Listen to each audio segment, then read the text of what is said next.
Welcome to this video on artificial sweetness. Recently, use of artificial sweeteners have increased. If you see patients who are between 35 to 40 years of age, they have doubts regarding these artificial sweeteners. To be an updated diabetologist, you will have to know about these artificial sweeteners. Let's start with artificial sweeteners approved by FDA. It can be broadly categorized into 4 categories. So the first one is food additives. These are the food additives. Then plant-based sweeteners. Then sugar alcohols. Then sugars that are different than traditional sugars. They are sugars, but they are metabolized differently than the regular sugars. In food additives, what are those? Aspartame, acesulfame, sucralose, neotame, advantame, saccharin. Plant-based sweeteners are steviol glycosides, monk fruit, thaumatin. Then sugar alcohols. These you can see in the sugar-free syrups. They are sorbitol, xylitol, lactitol, mannitol, erythritol, maltitol. Sugars different from traditional sugars are D-allulose, D-tagatose and isomaltose. You don't have to remember all these things. Practically the things that are important are aspartame, acesulfame, sucralose, saccharin and steviol glycosides. These are the important things.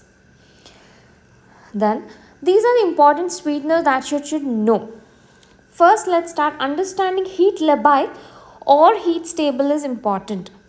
Out of all sweeteners, only 2 are heat labile. They are aspartame.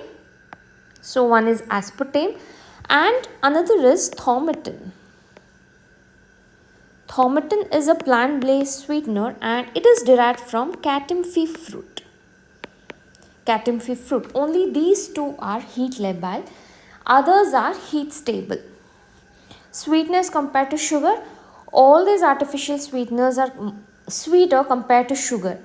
On an average, you can remember is they are 200 times sweeter than sugar. Some are 200 to 700 or 200 to 400 times sweeter than the sugar. The highest sweetness is in neotame and advantame. Neotame is 7,000 to 13,000 sweeter than the sugar and advantame is 20 times sweeter than sugar. So it's like the amount of these sweeteners required is very less compared to the regular white sugar. Then uses.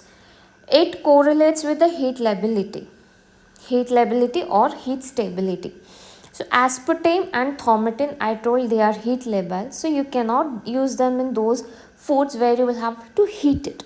For example, cakes, biscuits and all, you won't be able to use aspartame and you won't be able to use thaumatin. Others can be used. Then there are daily dose. Daily dose of aspartame, acesulfame, sucralose, saccharin and stevia are important because these are mainly present as artificial sweeteners. If you see reputed brands, one of the content will be any of these. Aspartame, the daily dose is 50 mg per kg body weight per day. Then acesulfame in 50 becomes now 15. Okay.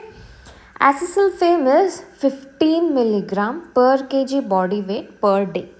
Sucralose, now remove this, cancel this one, you will get the daily dose of sucralose, that is 5 milligram per kg body weight per day. Saccharin is similar to acesulfame. Acesulfame and saccharin have same dose, that is 15 mg per kg body weight per day. Then stevia is 4 mg per kg body weight per day. So these are the important things. Aspartame 50 mg. Now from 50 make it to 15, that is the daily dose of acesulfame. In 15 remove 1, that becomes 5 mg per kg body weight per day. That will be the dose of sucralose. Then saccharin is same as acesulfame. Remember acesulfame and saccharin, they are 15 mg per kg body weight per day. Stevia is 4 mg per kg body weight per day. One of the important contraindication of aspartame is it should not be given in patients with phenylketonuria. The reason being, aspartame is made of aspartic acid and phenylalanine. It contains which amino acid? Phenylalanine. Because it contains phenylalanine, you should avoid. It's contraindicated in patients with phenylketonuria. Even if you see any drink containing artificial sweetener aspartame, they write that it is not to be used by patients with phenylketonuria. Where do you find this aspartame and azasulfame?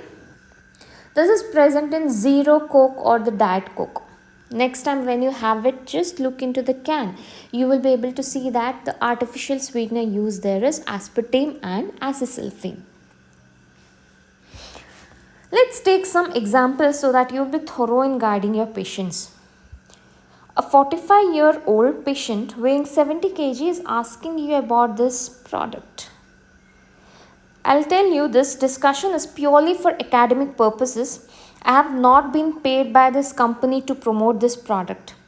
The reason I'm saying you this because these are the commonly used products and these are the common products where patients will have FAQs. Therefore, I'm discussing things. So now a 45-year-old patient weighing 70 kg is asking you regarding this sugar-free Natura. Let's see what it contains. It has sucralose. Now what's the daily dose of sucralose? It's 5 mg per kg body weight per day. Therefore 70 kg patient will require how much? 350 mg per day. Now let's see. Net quantity is 42.5 gram and its quantity of 500 pellets. Therefore each pellet will have 42,500 mg divided by 500, which is equal to 85 mg. So each pellet has 85 mg of sucralose. Now how much the patient can have max? The patient can have maximum of 350 mg. So 350 divided by 85 is roughly equal to 4 pellets. You should tell the patient that you can have maximum of how many? 4 pellets. Moving to next example where 60 kg patient is asking you about this product. Which is this? This is sugar-free gold. And what does it contain? It contains aspartame. Now recall, what is the daily maximum dose of aspartame? It's 50 mg per kg body weight per day. Therefore 60 kg patient can have how much? 60 into 50, that is 3000 mg per day. Let's see now what is the quantity. It has, the net quantity is 75 gram and there are 100 sachet. Each sachet weighs 0.75 gram, that is 750 mg. How many sachet this patient can have? That will be 3000 divided by 750, which is equal to 4. So you should tell this patient that you can have maximum of how many sachet? 4 sachet. In the next scenario, a patient weighing 80 kg is asking you about this product. Let's explore what it contains. It contains steviol glycoside. Okay. One important thing about steviol glycoside is FDA has said it should have minimum of 95% of purity. Meaning steviol glycosides are derived from stevia plant. It is one of the popular artificial sweeteners used. If you see Amazon, you can find live stevia plant and they claim that it is good for diabetics. But this is not true. Stevia leaves and crude stevia extracts are not approved as artificial sweeteners. Okay, that is why the minimum purity set by FDA is 95%. Now coming back to this patient is 80 kgs. The patient will need how much? 80 into the daily dose is 4 mg per kg per day. Therefore, this patient will need 80 into 4, that is 320 mg. You should tell the patient that you can have not more than 350 mg per day. Now we discussed about the dose, FDA approved artificial sweeteners and the doses. Can you advise the patients to take artificial sweeteners daily? I would say no. The reason being, the studies on artificial sweeteners are limited. With limited studies, we have understood some of their adverse effects. They are: 1. It alters the gut microbiome. It increases the aerobes. Aerobes are increased and anaerobes are decreased. It alters the gut microbiome.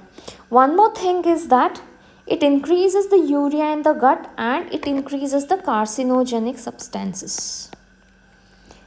Urea in the gut is increased and why carcinogenic substances are increased?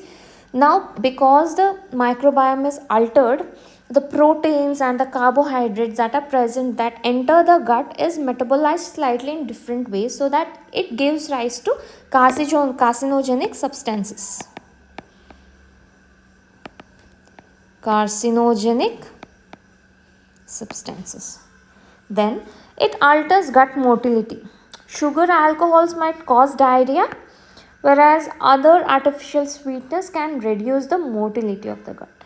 Weight gain, this is very interesting. This mainly occurs because patient starts eating more food after adding low caloric sweeteners. This is nothing to do with artificial sweetness. This is just the patient's behavior once the patient starts taking artificial sweetness. It can also cause headaches and migraines. Then cardiovascular diseases and cerebrovascular. This is very important. This is something very recent, a new study. Recent studies are showing that these artificial sweeteners are increasing the risk of stroke and increasing the risk of cardiovascular diseases. Can you give it to a patient with gestational diabetes mellitus? The answer is no. It should be avoided in pregnancy. The reason remains same. The studies on safety of artificial sweeteners in pregnancy are very limited. Some studies show that they are detected in amniotic fluid and breast milk. Some studies say that it increases the risk of infant obesity. Therefore, until we have better data on safety, we better avoid it in pregnant patients. Okay. This is a study conducted by Harvard Medical School. If you see this, it says that artificial sweeteners were linked to a 9% higher risk of cardiovascular problem and 18% greater risk of stroke. Further, if you see, aspartame was linked to higher risk of stroke and acesulfame and sucralose were associated with coronary artery disease. Aspartame, stroke; acesulfame and sucralose, coronary artery disease. This is another study where artificially sweetened beverage intake was associated with an increased risk of CVD and stroke. This is something new and you should remember this whenever you are guiding patients on artificial sweeteners. I hope that you are now thorough with artificial sweeteners. That's it from my side. You should now be able to guide your patients and friends regarding artificial sweeteners thoroughly. Okay, that's it from my side. Thank you.